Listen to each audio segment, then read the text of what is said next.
Padmaja Jain recipes चॅनलला subscribe करा आणि बेल आयकॉनला क्लिक करा जेणेकरून तुम्हाला नवीन व्हिडिओचे नोटिफिकेशन्स मिळतील। नमस्कार, पद्मजा जैन रेसिपीजमध्ये आपले सर्वांचे स्वागत आहे। आज आपण घरच्या घरी हॉटेलसारखा स्पॉन्जी ढोकळा कसा बनवायचा ते बघणार आहोत। चला तर मग रेसिपीची सुरुवात करूया। येथे एक पातेला घेतले आहे, त्यावर मी चाळणी ठेवली आहे। आता 1 कप बेसन आपण चाळून घेऊया। हा ढोकळा मी कुकर मध्ये बनवणार आहे, तर 2 डब्यामध्ये मी हा ढोकळा लावणार आहे। तर 1.5 कप बेसन आपल्याला घ्यायचे आहे। अजून इथे अर्धा कप बेसन मी घेतले आहे आणि हिरा बेसनचा वापर मी केलेला आहे। तुम्ही साध्या बेसनाचाही वापर करू शकता। त्यामध्ये 1 चमचा मीठ घालत आहे, 1 चमचा हिरवी मिरची आणि अद्रकची पेस्ट घातली आहे। आता 1 कप पाणी घेतले आहे, त्यामध्ये 1 चमचा लिंबू सत्व घातले आहे। तर ते आपण व्यवस्थित मिक्स करून घेऊयात आणि 3 चमचे मी येथे साखर घालत आहे, कारण साखरेमुळे आपल्या ढोकळ्याची चव खूप छान येते। आता येथे मी सर्व साखर आणि लिंबू सत्व विरघळून घेतले आहे। आता हे पाणी आपण बेसन मध्ये घालूयात। येथे थोडेसे पाणी मी ठेवले आहे, व्यवस्थित मिक्स करून घेऊयात। बेसन व्यवस्थित चाळले गेले तर लम्स बिलकुल राहत नाहीत आपल्या ढोकळ्यामध्ये आणि ढोकळा खूप छान होतो। उरलेलेही पाणी मी टाकले आहे आणि एक 5 ते 10 मिनिटांसाठी आपल्याला चमच्याने व्यवस्थित मिक्स करून घ्यायचे आहे। त्यामध्ये अर्धा टेबलस्पून मी येथे तेल टाकले आहे। तेल कुठलेही वापरू शकता तुम्ही, तेलामुळे ढोकळ्याला जाळी खूप छान पडते। आता इथे बघू शकता, अशा रीतीने बॅटर आपले झाले पाहिजे, खूप घट्ट पण नाही करायचे। तर हे प्रमाण योग्य आहे। 1.5 कप बेसनला 1 कप पाणी मी वापरले आहे। इथे 2 डबे मी कुकरचे घेतले आहेत, तर त्याला आपण ब्रशने तेल लावून घेऊयात। तेल लावल्यामुळे आपला ढोकळा खाली चिटकत नाही। तशा पद्धतीने आपण दुसऱ्याही डब्याला तेल लावून घेऊयात। तुम्ही कढईमध्ये एका ताटामध्ये ही ढोकळा लावू शकता। मी इथे कुकरच्या डब्यामध्ये आज बनवणार आहे, तर खूप मस्त होतो कुकर मधला ही ढोकळा। इथे कुकर मध्ये मी पाणी गरम करण्यासाठी ठेवले आहे। तोपर्यंत आपण ढोकळ्याच्या बॅटर मध्ये सोडा घालणार आहोत। तर इथे एक छोटा चमचा मी सोडा घेतला आहे खाण्याचा, म्हणजे अर्धा टीस्पून मी इथे सोड्याचा वापर केला आहे। त्यामध्ये थोडेसे पाणी घातले आहे आणि व्यवस्थित मिक्स करून घेऊ। हा सोडा कधीच डायरेक्ट टाकायचा नाही बॅटर मध्ये, थोडेसे पाणी घालूनच आपण टाकायचा आहे, म्हणजे तो व्यवस्थित मिक्स होतो। आता पटपट आपल्याला हे बॅटर हलवायचे आहे। इथे बघू शकता, बॅटर आता आपले फ्लफी होऊ लागले आहे। ही प्रोसेस खूप पटकन करावी लागते। अशा रीतीने बॅटर आपले किती फ्लफी झाले आहे इथे बघू शकता तुम्ही। तर पटकन आपल्याला ह्या डब्यामध्ये हे मिश्रण ओतायचे आहे। ढोकळा कुकर मध्ये लावायचा आहे, तर दोन्ही डब्यामध्ये मी अर्धे मिश्रण ओतले आहे। तर बिलकुल वेळ नाही लावायचा ह्या प्रोसेसला, नाहीतर आपला ढोकळा फुगत नाही।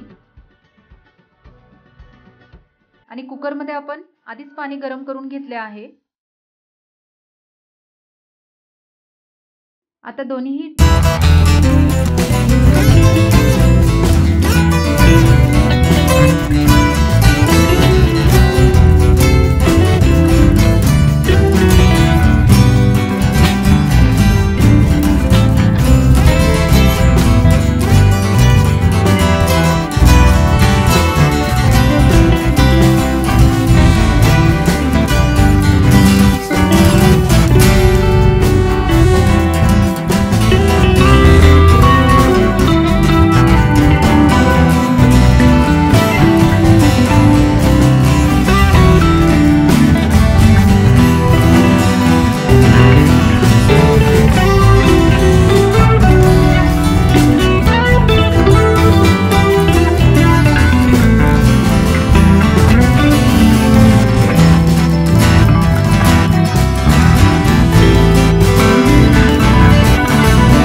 साखर घातली आहे। तर साखरेमुळेही चव खूप छान येते। जर तुम्ही डायबिटीसचे पेशंट असाल तर तुम्ही ढोकळ्याच्या बॅटरमध्ये आणि फोडणीमध्येही साखरेचा वापर नाही केला तरी चालतो। त्यामध्ये थोडासा हिंग घातला आहे आणि व्यवस्थित त्याला उकळी येऊ देऊ आपण। त्यामध्ये कढीपत्त्याचाही वापर करू शकता। इथे बघू शकता ढोकळा किती स्पॉन्जी झालेला आहे।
आणि चवीलाही हा ढोकळा खूप छान होतो। नक्की करून बघा तुम्ही।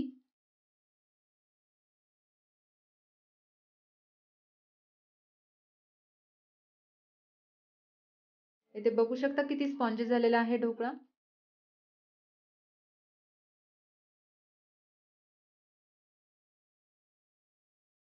ढोकळा स्पॉन्जी होण्यासाठी सांगितलेल्या टिप्स नक्की लक्षात ठेवा। साध्या बेसनपेक्षाही हिरा बेसनचा ढोकळा खूप छान होतो। पण नसेल तर तुम्ही साधे बेसनही वापरू शकता।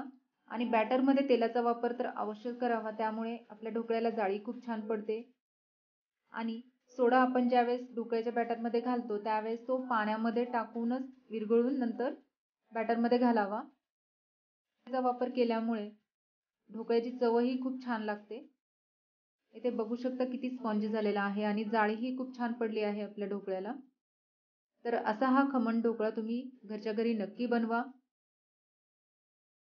आणि रेसिपी कशी वाटली ते मला कमेंट्सद्वारे नक्की सांगा। आता झालेला आहे, पण त्यासोबत मिरची लागेलच, त्यामुळे इथे मिरचीही मी तळून घेतली आहे। तीही आपण ढोकळ्यासोबत सर्व करूया।